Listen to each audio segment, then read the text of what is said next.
You're looking at a door of imagination. A door that stands at the threshold between the familiar and the unknown.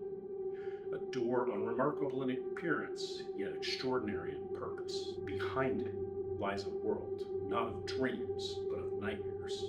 Of realms consumed by frost and shadow, where the last remnants of light flicker in the few heroes who dare to stand against the fortresses of darkness, waiting to be forged and reforged anew until that very light flickers into nothing.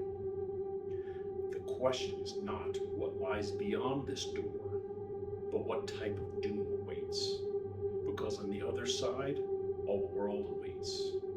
You are entering the Grimdark Zone.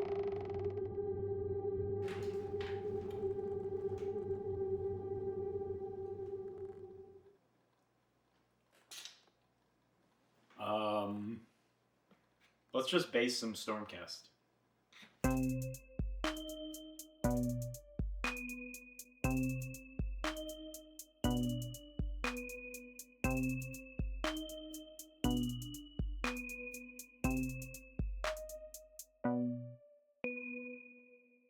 Okay, so I start by gathering all the materials I'll need to make the Dark Ruins bases that will then be covered in snow. I want these bases to contrast the hot glowing weapons on the models. The texture powder I have is actually coffee beans that I've ground at a variety of different coarseness mixed with sand. This gives a nice variety of texture to the surface. And the bricks I made for the ruins are cut on my hot wire foam cutter.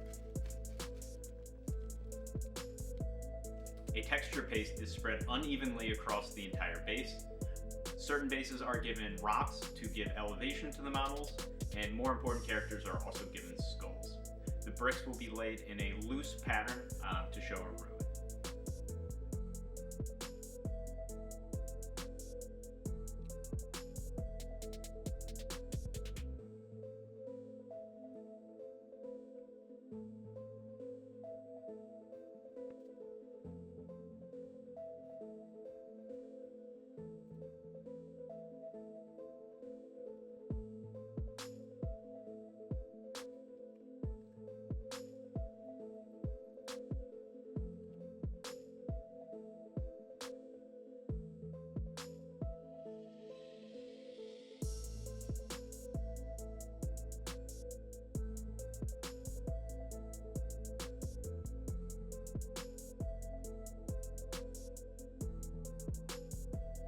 The texture powder is sprinkled onto the texture paste while it's still wet. This will then be permanently set using thinned down Mod Podge.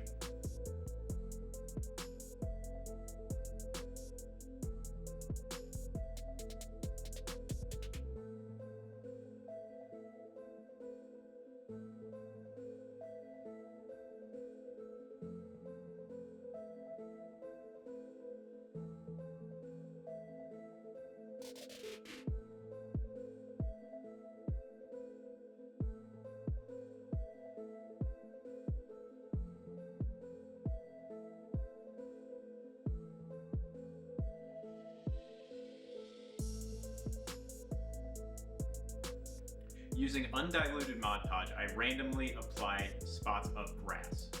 This will be dead grass because it's a winter scene that will be painted later.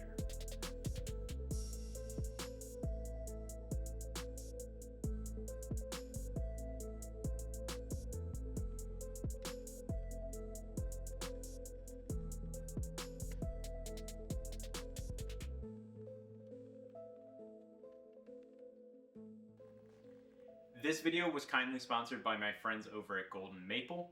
They sent me their set of Kolinsky brushes, which I've been using extensively for the last few weeks. Kolinsky brushes are well known for their versatility and durability. And I've been using the Winsor & Newton brushes for many years, and these are just as good and much cheaper, and I highly recommend them. I used them extensively painting my recent competition piece, which I'll show some nice footage of. They were kind enough to give a coupon code for 20% off any of their brushes. I will link that down in the video description. And just wanted to say thank you to Golden Maple for providing the brushes and the coupon code.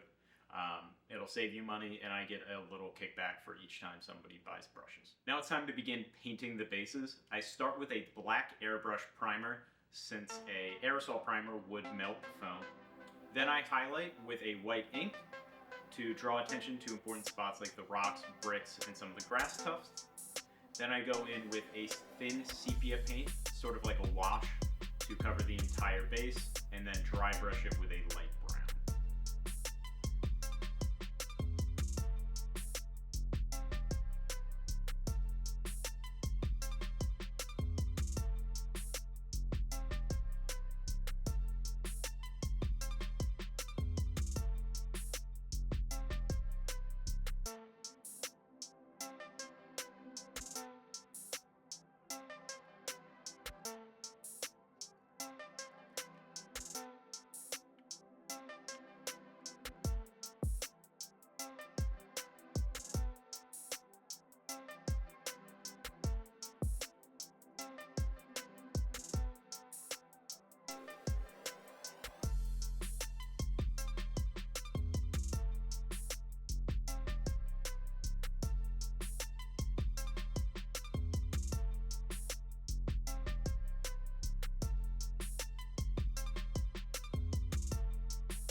Okay, now for the magic steps.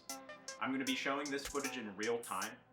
I'm using enamel washes over the dirt for the base, and I'm going to be wet blending a light, medium, and dark brown over the bases, then removing it from the raised areas with mineral spirits. This process takes a couple minutes, and it's a really hard effect to capture with just acrylic paint.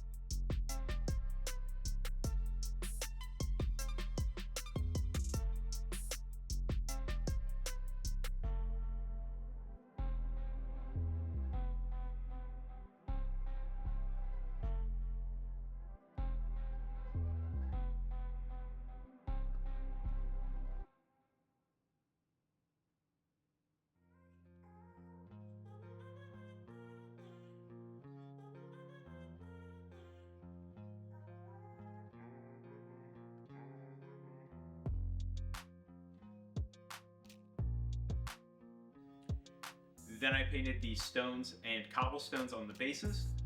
The natural stones on the bases will be painted by wet blending from a medium gray all the way up to a turquoise. And the cobblestones were painted off camera.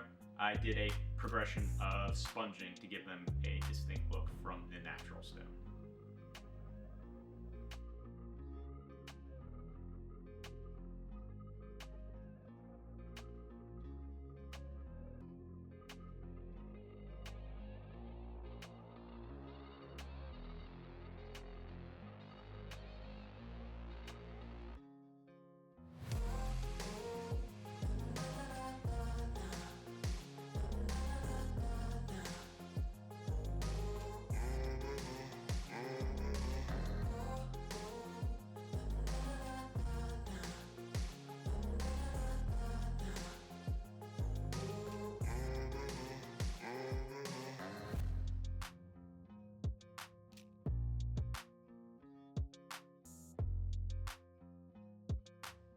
After this has been done for all the bases, it's time to attach the models. Here's a quick time lapse of me putting them all on their bases.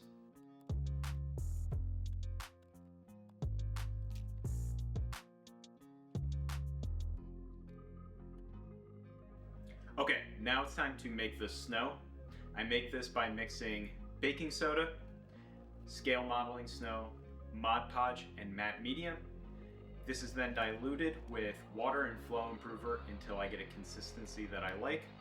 This will be painted in areas that I think snow would collect. I'm going for a gritty, dark winter battlefield, not a winter wonderland, so I don't want this to be too snowy and too bright.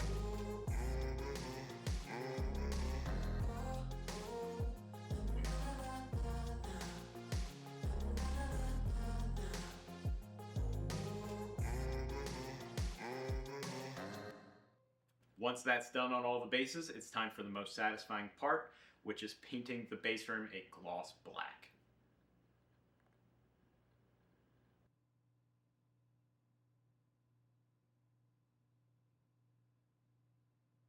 And there you go.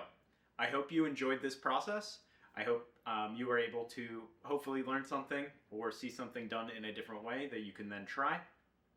If you like this video, please like and subscribe, and check out the other 2 videos in the series where I paint the armor and the weapons. And stay tuned to see some glamour footage of the models and the full army together. Thanks.